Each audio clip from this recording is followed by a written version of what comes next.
সমস্যাগুলো দেখার জন্য। এই জন্যই আমাকে সরকার এখানে দায়িত্ব দিয়েছে। তো আমরা আপনাদেরকে এতটুকু আশ্বস্ত করতে চাই, যেহেতু ওখানে আইনগত কিছু পদ্ধতিগত দীর্ঘসূত্রতা আছে, সেই দীর্ঘসূত্রতাগুলো ওভারকাম করে আমরা আমাদের নিজস্ব যে আমাদের সক্ষমতা আছে, সেই সক্ষমতা দিয়ে আমরা উপজেলা প্রশাসনের পক্ষ থেকে অতি দ্রুত এখানে আপনাদের এই জায়গাটা আমরা সমাধান করে দেবো। আমরা আমাদের নিজস্ব জায়গা থেকে আমরা করে দেবো। আমরা আর ওই প্রক্রিয়াগুলোতে যাব না। তো আইনগত যে পদ্ধতিগুলো আছে সেই পদ্ধতিগুলো হয়তো আমাকেই ফেস করতে হবে।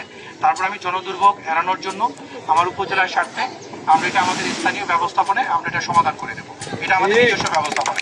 তো আমি আবারও আন্তরিকভাবে দুঃখ প্রকাশ করছি। আমরা আমাদের দিক থেকে যে আইনগত যে প্রক্রিয়াগুলো ছিল সেই জায়গাগুলোতে চেষ্টা করতেছিলাম, কিন্তু সেই জায়গাগুলোতে এই ব্যাপারটার সমাধান হচ্ছিল না। আমরা কিন্তু চেষ্টা করে যাচ্ছিলাম আপনাদের জন্য নির্বাচনের আগে থেকেই। ইভেন নির্বাচনের সময় আমি চেষ্টা করেছিলাম যাতে দ্রুত রাস্তাটা যাতে কোনোভাবে সমাধান করা যায়, কিন্তু আমরা আসলে সংশ্লিষ্ট জায়গাগুলো থেকে আমরা ওইভাবে সাপোর্টটা পাইনি। তো যাই হোক, ইনশাল্লাহ আমরা আশা করি খুব শীঘ্রই আপনাদের রাস্তার কাজ আমরা শুরু করতে পারবো। আমরা আমাদের উপজেলার পক্ষ থেকে আমরা এই রাস্তার কাজটা সম্পন্ন করে দেবো ইনশাল্লাহ।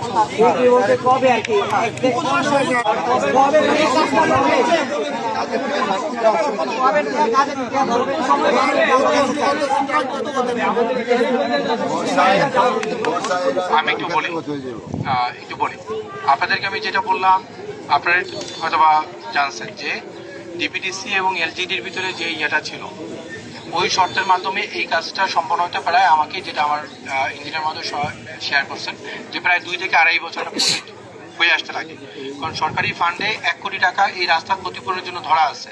একটু কথা আমি আপনাদেরকে স্পষ্ট করি, 1 কোটি টাকার মতো একটা ক্ষতিপূরণ ধরা আছে রাস্তা পুরো অবস্থায় ফেরত নেওয়ার জন্য। আমাকে কিন্তু ওই টাকাটা বাইপাস করে আবার নতুন করে আমাকে হয়তো এখানে একটা বরাদ্দ দিয়ে অ্যালোকেট করে তারপরে হলো খরচ করতে হবে। তো এই জন্য আমার অন্তত আমার যে লিগাল ব্যাকগ্রাউন্ডগুলো আছে, যে দ্বৈততা পরিহারের জন্য আমরা যাতে ভবিষ্যতে কোনো প্রকার ঝামেলা না পড়ি, কারণ একটা সরকারি প্রকল্পতে একই সাথে 2বার টাকা খরচ করার কোনো সুযোগ নেই। এটা আপনারাও বুঝেন, দ্বৈততা পরিহার করতে হয়। তো আমরা আমাদের যে লিগাল জায়গাগুলো আছে ওই জায়গাগুলো আমরা জাস্টিফাই করে আমরা আপনাদেরকে বলতে পারি যে আগামী 15 দিনের ভিতরে ইনশাল্লাহ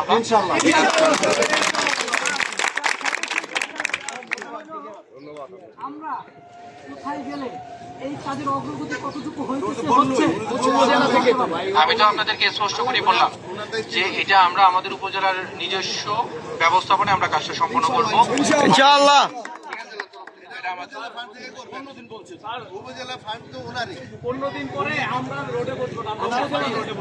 কোনো সমস্যা নেই, আমরা 15 দিন পরে উপজেলায় বসবো। উপজেলা আমরা সবাই চিনি, আমরা উপজেলায় ইউনো মহোদয় অফিসের সামনে বসবো। আমার সাথে যোগাযোগ করবেন। আপনাদের রোডে বসার দরকার নেই, কারণ রোডে বসে হলো কোনো জিনিসের সমাধান হবে না। আপনারা আমার টেবিলে আসবেন। আমার দুয়ার সবসময় সকলের জন্য খোলা, যে কোনো ব্যক্তির জন্য উপজেলাতে আসবেন, যে কোনো কিছু বসে আমরা ওখানে বসে সমাধান করে ফেলবো ইনশাআল্লাহ। ঠিক আছে, আরেকটু কথা বলি। আপনাদের যে কুতুবপুর ইউনিয়নে যে খালগুলো আছে, এই খালগুলো নিয়ে আমরা অলরেডি কাজ শুরু করেছি। আমাদের স্থানীয় সরকার প্রকৌশল অধিদপ্তর থেকে আমাদের উপজেলা যে উপজেলা প্রকৌশলী দপ্তর আছে, এখান থেকে আমরা খালগুলোর এস্টিমেট করতেছি। এস্টিমেট করে এই খালগুলোকে আমরা নতুন করে আবার পূর্বের অবস্থায় ফিরে নিয়ে যাব। যেহেতু আমাদের নারায়ণগঞ্জ সদর উপজেলার অন্যতম সমস্যা হলো আপনার জলাবদ্ধতা, এটা আমরা সবাই জানি। আর এই জলাবদ্ধতা থেকে আপনার যদি আমরা আবর্জনা বলি, একই সাথে মশা বলি, এই দুইটা সমস্যার হলো সূত্রপাত। এই জলাবদ্ধতা নিরসনের জন্য আমরা আপনাদের কুতুবপুরে যতগুলো খাল আছে সবগুলো খাল হলো সংস্কারের জন্য একটা উদ্যোগ গ্রহণ করেছি। আপনারা জেনে আশ্বস্ত হবেন যে আমরা ইতিমধ্যে ফতুল্লাহ এবং হলো আপনাদের যে কালিয়ানি খাল, যেটা আপনাদের এনায়তনগর থেকে আর হলো মুসলিম নগর, এই জায়গাগুলোতে আমরা আপনারা অলরেডি একটা খাল সংস্কার উদ্যোগ গ্রহণ করেছি। ফতুল্লাহতে একটা খালের সংস্কারের কাজ শুরু হয়েছে। তো একইভাবে আমরা কুতুবপুরে যতগুলো খাল আছে সবগুলো খালকে ইনশাল্লাহ আমরা আবার আগের অবস্থানে ফেরত নিয়ে যাব। এই জন্য আমি আপনাদের সকলের সহযোগিতা চাইবো, কারণ খালের দুই পাশে প্রচুর অবৈধ স্থাপনা আছে। সেই অবৈধ স্থাপনাগুলো যখন আমরা অপসারণ করব, সেক্ষেত্রে আমাদের স্থানীয় যারা জনপ্রতিনিধি আছেন, স্থানীয় যারা জনগণ আছেন, আমরা আশা করব আপনারা সবাই সহযোগিতা করবেন। এই সহযোগিতাটা আপনাদের বেটারমেন্টের জন্য, আপনাদের ভালোর জন্য। আমরা চাই একটা জলবদ্ধতাহীন একটা জায়গা চাই, আমরা যেখানে স্মুথলি আমাদের জনগণ চলাফেরা করতে পারবো। আমরা এরকম একটা শহর উপহার দিতে চাই। তো সেই জায়গাগুলোতে আপনারা সহযোগিতা করবেন। আর আপনাদের আবারও আশ্বস্ত করতেছি, যে কোনো সমস্যার জন্য আপনারা উপজেলা প্রশাসনের দ্বারস্থ হবেন। আমরা আপনাদের সেবা দেওয়ার জন্য এখানে আছি, সরকার আমাদেরকে পাঠিয়েছে। আমরা সেবা দেওয়ার জন্য সবসময় প্রস্তুত।